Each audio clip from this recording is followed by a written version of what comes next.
नमस्कार, आप देखना शुरू कर चुके हैं धाह न्यूज़ और अभिषेक मिश्रा जी इस न्यूज़ को संपादित करते हैं और इसका संचालन करते हैं। और मैं अभी कैबिनेट विस्तार को लेकर अभी बात करने वाला हूं। कैबिनेट विस्तार में 3 महीने बिहार में सरकार बने हुए हो गई है। कैबिनेट विस्तार को लेकर अड़चने तेज है। पहले हुआ कि नीतीश कुमार के तरफ के पार्टी से बयान आया कि बीजेपी के तरफ से देरी है। अब यह बीजेपी की तरफ से यह खबर आ रही है कि नीतीश कुमार की तरफ से देरी है। पहले नीतीश कुमार अड़े हुए थे, बीजेपी अड़े हुए थे, मांझी का अड़चन और सहनी का अड़चन। इन सभी बातों के साथ हम अभिषेक मिश्रा जी से हम अभी बात करेंगे। अभिषेक जी, कैबिनेट विस्तार को लेकर हमें कुछ अच्छे से बातें बताइए। देखिए, नीतीश कुमार की पार्टी अड़ी हुई नहीं थी या नीतीश कुमार की पार्टी की तरफ से बयान नहीं आया। बयान खुद नीतीश कुमार की तरफ से आया था कैबिनेट विस्तार को लेकर। और जाहिर है, देखिए, बड़ी पेचीदगियां रही हैं। पहले तो ये खबरें आई कि कैबिनेट की बैठक ही नहीं हो रही है। वक्त बीतता गया, लोगों को इंतज़ार था कि कैबिनेट का विस्तार होगा। कैबिनेट का विस्तार भी नहीं हो पा रहा है।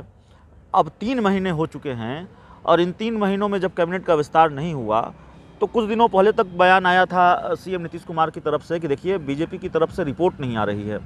और चूँकि बीजेपी की तरफ से रिपोर्ट नहीं आ रही है, पहले इतनी देर नहीं होती थी, लेकिन देर हो रही है। तो एक तरह से मुख्यमंत्री ने यह कहा कि देरी बीजेपी की तरफ से है, हमारी तरफ से कोई देर नहीं है। और जाहिर तौर पर ये ठीकरा फोड़ दिया कैबिनेट विस्तार में देरी का नीतीश कुमार ने बीजेपी के सर पर। और एक बार नहीं, उन्होंने 2 बार बयान दिया, अगर मुझे ठीक से याद हो तो। और कैबिनेट विस्तार को लेकर बिहार का राजनीतिक घटनाक्रम कई बार इस तरह का रहा है। कई वक्त पर यह लगा कि नहीं, अब तो कैबिनेट विस्तार बस होने ही वाला है, अब बस कैबिनेट विस्तार होने ही वाला है। 2 घटनाक्रम मैं आपको याद दिला देता हूँ। एक घटनाक्रम इसी जेडीयू कार्यालय में जहाँ हम इस वक्त खड़े हैं, जेडीयू के राष्ट्रीय अध्यक्ष आरसीपी सिंह अपने दफ्तर में मौजूद थे और उसी दिन दफ्तर में उनसे मिलने पहुंचते हैं बिहार बीजेपी के प्रदेश अध्यक्ष डॉक्टर संजय जायसवाल और बिहार बीजेपी के प्रभारी भूपेंद्र यादव, और दोनों मुलाकात करते हैं। मुलाकात के बाद ये लगता है कि नहीं, कैबिनेट विस्तार की रूपरेखा तैयार हो रही है। उसी शाम, जिस दिन भूपेंद्र यादव और संजय जायसवाल आरसीपी सिंह से मिलते हैं, उसी शाम बिहार के दोनों डिप्टी सीएम तारकिशोर प्रसाद और रेणु देवी और बिहार बीजेपी के अध्यक्ष डॉक्टर संजय जायसवाल सीएम नीतीश कुमार से तकरीबन घंटा भर मुलाकात करते हैं देर शाम। तब ये कयास और मजबूत हो जाते हैं कि नहीं, अब बस कैबिनेट का विस्तार होने वाला है। लेकिन अगले दिन मुख्यमंत्री नीतीश कुमार पार्टी दफ्तर में मीटिंग करते हैं, इसी पार्टी दफ्तर में, इसी कर्पूरी सभागार में, और वो कहते हैं कि नहीं, कैबिनेट विस्तार को लेकर ऐसी कोई बात नहीं है, अभी जब होगा तो बताया जाएगा। उसके बाद एक शाम खबर आती है कि नहीं, कैबिनेट विस्तार कल होने वाला है, लेकिन नहीं हो पाई। और कल जेडीयू के एक बड़े नेता से हम बात कर रहे थे, उन्होंने कहा कि कैबिनेट विस्तार तो कायदे से आज हो जाना चाहिए था। कल के बारे में उन्होंने कहा कि आज हो जाना चाहिए था, लेकिन पता नहीं क्यों नहीं हो पा रहा है, इसकी भी चर्चा थी। तो जेडीयू के कई बड़े नेताओं को भी मालूम नहीं है कैबिनेट विस्तार कब होगा। आज बीजेपी की तरफ से ये चर्चा हम क्यों कर रहे हैं? इसलिए कर रहे हैं कि आज बीजेपी नेता की तरफ से एक बड़ा बयान सामने आया है। बीजेपी के प्रदेश अध्यक्ष डॉक्टर संजय जायसवाल ने एक तरह से ठीकरा नीतीश कुमार के सर पर फोड़ दिया है। उन्होंने कहा कि देखिए, बीजेपी ने अपनी लिस्ट, अपने मंत्रियों की लिस्ट सौंप दी है। जिन नए लोगों को मंत्री बनना है उनकी लिस्ट नीतीश कुमार को सौंप दी है। बेतिया में डॉक्टर संजय जायसवाल ने यह कहा। तो जाहिर तौर पर उन्होंने सधे शब्दों में ये कहने की कोशिश भी की कि भाई, देरी तो उस तरफ से हो रही है, बीजेपी की तरफ से कोई देर नहीं है, हमने तो लिस्ट सौंप दी है और उम्मीद है मुख्यमंत्री जल्द ही नए मंत्रियों को शपथ दिलाएंगे। तो कुल मिलाकर मामला ये है कि कैबिनेट विस्तार को लेकर कभी टोपी इसके सर, कभी ठीकरा इसके सर, कभी ठीकरा उसके सर, कभी नीतीश कुमार बीजेपी के सर ठीकरा फोड़ रहे हैं, कभी बीजेपी नीतीश कुमार के सर पर ठीकरा फोड़ रही है। अब बीजेपी ने नीतीश कुमार के सर ठीकरा फोड़ दिया है।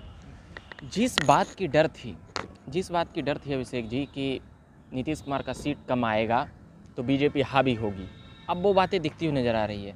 क्योंकि अगर पहले जब बीजेपी और जदयू में गठबंधन होती थी तो कहीं ना कहीं नीतीश कुमार हावी रहते थे। आज भी अपनी कार्यशैली को लेकर नीतीश कुमार का प्रभाव है, वो कई बातें मनवाने में कामयाब हो जाते होंगे, किसी भी पार्टी में हो। उनकी एक बात सच्चाई है कि नीतीश कुमार की सर्वसम्मति और मान्यता और एक जो राजनीतिक कद कह सकते हैं, वह तमाम बिहार ही नहीं देश की पार्टियों में है। वही बीजेपी भी उनकी बातों को दरकिनार करने से बचती है या फिर उन बातों को उतना तवज्जो देती है जितना कि पहले देती थी। यही कारण है कि वह कम सीटों के बावजूद भी मुख्यमंत्री बने। मगर इस मंत्रिमंडल विस्तार में बातें अब नीतीश कुमार बिल्कुल तरह से यह कह सकते हैं कि विधानसभा अध्यक्ष तो खो ही चुके थे वह, तो अब दबाव की राजनीति के एक तरह से कह सकते हैं कि जन्म हो चुका है नीतीश का। देखिए, दबाव राजनीति को समझिए रविकांत, दोस्त चाहे जितने भी गहरे हों, गठबंधन चाहे जितना ही पुराना हो, चाहे जितना ही मजबूत हो, सियासत में 74 और 43 का फासला बहुत बड़ा फासला होता है, और इसकी जो कीमत होती है वो चुकानी पड़ती है। अगर बीजेपी की 74 सीटें हैं और नीतीश कुमार के पास 43 सीटें हैं, जेडीयू के पास 43 सीटें हैं, तो उसकी कीमत जेडीयू को चुकानी पड़ेगी। आपने ठीक कहा कि नीतीश कुमार को अपने हिसाब से लोगों को ट्रीट करने की आदत रही है, वो अपने हिसाब से बीजेपी को ट्रीट करते रहे हैं।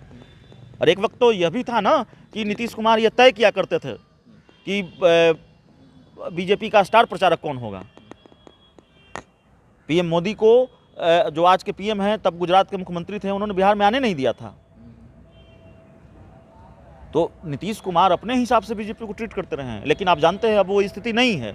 बीजेपी बड़े भाई की भूमिका में है और बड़े मार्जिन के साथ बड़े भाई की भूमिका में है। तो ऐसे में जाहिर है बीजेपी अपने हिसाब से ट्रीट करेगी और कर भी रही है। अगर बड़े भाई और छोटे भाई की बात नहीं होती तो विधानसभा अध्यक्ष का पद कैसे चला जाता बीजेपी के खाते में? 2-2 डिप्टी सीएम क्यों होते बीजेपी के खाते में? और इस मंत्रिमंडल विस्तार में इतना पेच नहीं होता।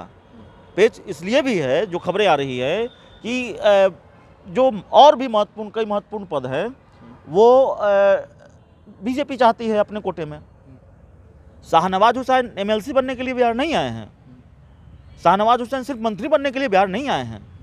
शाहनवाज हुसैन को सरकार में अभिषेक जी, हमारी भी कुछ जानकारी है, तो शाहनवाज हुसैन मंत्री नहीं बनेंगे, ये नहीं बनेंगे, वो नहीं। मैंने ये नहीं कहा कि मंत्री नहीं बनेंगे। मैंने ये कहा कि सिर्फ मंत्री बनने के लिए और एमएलसी बनने के लिए नहीं आए हैं। ये तो सरकार में अहम जिम्मेवारी संभालेंगे शाहनवाज हुसैन, और एक महत्वपूर्ण विभाग उनके पास होगा।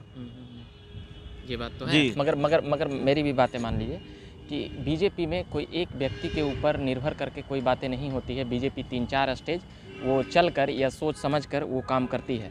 शाहनवाज हुसैन को इसलिए भी एमएलसी दिया गया क्योंकि वो पहले पूर्व मंत्री रह चुके हैं, तो एक तरह से उनका कह सकते हैं कि प्रमोशन नहीं, डिमोशन हुआ है, क्योंकि वो नीतीश कुमार के बराबर 2003-4 के वक्त वो साथ में मंत्री थे, भले ही 5-6 साल से उनकी आपकी राय हो सकती है। मेरे हिसाब से ये डिमोशन इसलिए नहीं है कि काफ़ी दिनों के बाद, ठीक है आपका कहना सही है, नीतीश कुमार और शाहनवाज हुसैन एक ही सरकार में कैबिनेट मिनिस्टर रहे हैं, अटल बिहारी वाजपेयी की सरकार में, केंद्र में, और दोनों, इसका मतलब यह है कि दोनों एक ही कद के नेता रहे हैं। लेकिन शाहनवाज हुसैन काफ़ी वक्त से वनवास झेल रहे थे।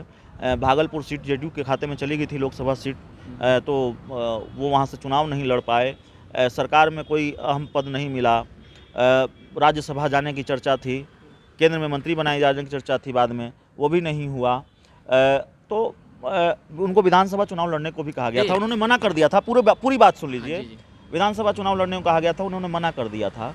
तो जाहिर है वो एमएलसी का चुनाव क्यों लड़ते, वो एमएलसी क्यों बनते? बीजेपी के शीर्ष नेतृत्व ने उनको एक अहम जिम्मेवारी सौंपी है। बिहार में 2 डिप्टी सीएम हैं, ताराकिशोर प्रसाद और रेणु देवी। शाहनवाज हुसैन इन दोनों नेताओं के मुकाबले बहुत ऊपर, बड़े ऊंचे कद के नेता हैं और बड़े प्रभावशाली नेता हैं, और बीजेपी ने शायद यही टास्क सौंपा है, जो अंदर खाने से खबरें हैं, कि आप अब बीजेपी के एजेंडे को सरकार में लागू कराइए, सरकार बीजेपी के एजेंडे के हिसाब से भी चले। जैसा कि आपने कहा कि नीतीश कुमार अपने हिसाब से सरकार चलाते हैं, अपने हिसाब से फैसले लेते हैं, तो वो ना हो। शाहनवाज हुसैन को ये टास्क भी दिया गया है। हाँ, बीजेपी में 1-2 मंत्रालय हैं जो अभी के हिसाब से जो सीनियर हैं, तो अभी मंगल पांडे हो गए, ये सब, तो वो सभी नीतीश कुमार के ऊपर उतना दबाव नहीं बना पाते हैं जितना कि शाहनवाज हुसैन बना लेंगे। देखिए, एक परसेप्शन है कि बीजेपी कोटे से जो ज़्यादातर मंत्री हैं वो नीतीश कुमार के गुड बुक में शामिल होने की या शामिल रहने की कोशिश करते हैं। वो नीतीश कुमार को नाराज़ नहीं करना चाहते, या इसलिए उतना प्रेशर नहीं बना पाते हों, उतना दबाव नहीं बना पाते हों। तो माने इस तरह की बात है। लेकिन फिलहाल कैबिनेट विस्तार को लेकर बड़ी खबर है, और सवाल यह है कि बीजेपी ने अगर अपने मंत्रियों की लिस्ट सौंप दी है और नीतीश कुमार का सर ठिकरा फोड़ दिया है देरी का, तो आप जानते हैं 19 फरवरी से विधानसभा का सत्र शुरू होना है, तो 19 फरवरी से पहले कैबिनेट का विस्तार हो जाना चाहिए कायदे से। तो क्या हो जाएगा अभिषेक जी, क्या बताएंगे? देखिए हो जाएगा, लगता है कि कैबिनेट का विस्तार हो जाएगा। 2-3 दिन में हाँ, आज 2-3 दिन में नहीं, आज शाम तक आपको ये खबर सुनने को मिल सकती है कि बिहार कैबिनेट का विस्तार होने जा रहा है। चलिए, मैं ये बात कर रहा था अभिषेक जी से, और आप लगातार खबरें देखते रह सकते हैं इस न्यूज़ चैनल पर। सब्सक्राइब करिएगा, लाइक करिएगा। इससे पहले बता दें कि हम मुद्दे से इधर उधर भी बातें इसलिए कर लेते हैं ताकि पूरी बातें तथ्यों के साथ सामने आ सके। शाहनवाज हुसैन से लेकर नीतीश कुमार तक की क्या बातें हैं, नहीं बातें हैं। पर एक बातें हम ये कहना चाहेंगे अभिषेक जी कि शाहनवाज हुसैन कुछ भी हो, मुख्यमंत्री के चेहरे तो नहीं हो सकते हैं बीजेपी के बिहार में। ये बंगाल चुनाव को लेकर शाहनवाज हुसैन, अभिषेक जी, बंगाल चुनाव को लेकर भी शाहनवाज हुसैन को यहाँ पर भेजा गया है, और उनको एक तरह से बनवास कह सकते हैं कि उनको समय से पहले भी इतनी ज़्यादा तरक्की मिल गई थी वाजपेयी सरकार में। शाहनवाज हुसैन पर मैं बात करूँगा। वाजपेयी सरकार में समय से पहले इतनी ज़्यादा तरक्की मिल गई थी, उनके 1-2 भाषण को कोट करके और उनको ध्यान में आया था, इसलिए उन्हें जल्दी से, और वो किशनगंज जीत कर आए थे, इसलिए शाहनवाज हुसैन उस वक्त बड़े नेता बन गए थे। मगर कई जो बीजेपी में संगठन में दशकों तक काम करते हैं तब उस स्तर तक नहीं पहुंच पाते हैं, यह भी एक कारण रहा। क्या आपको क्या लगता है? नहीं, शाहनवाज हुसैन बिहार आए हैं, बंगाल चुनाव से इसका कोई लेना देना नहीं है। बीजेपी ने उनको एक टास्क सौंपा है और उसी को इम्प्लीमेंट करेंगे। शाहनवाज हुसैन उसी टास्क को पूरा करेंगे बिहार आकर। कुल मिलाकर बात यही है। चलिए, मैं तमाम खबरों और बातों के साथ आता रहूँगा अभिषेक जी के साथ। धा न्यूज़ पे आप देखते रह सकते हैं। अभी के लिए इतना ही कहेंगे। धन्यवाद।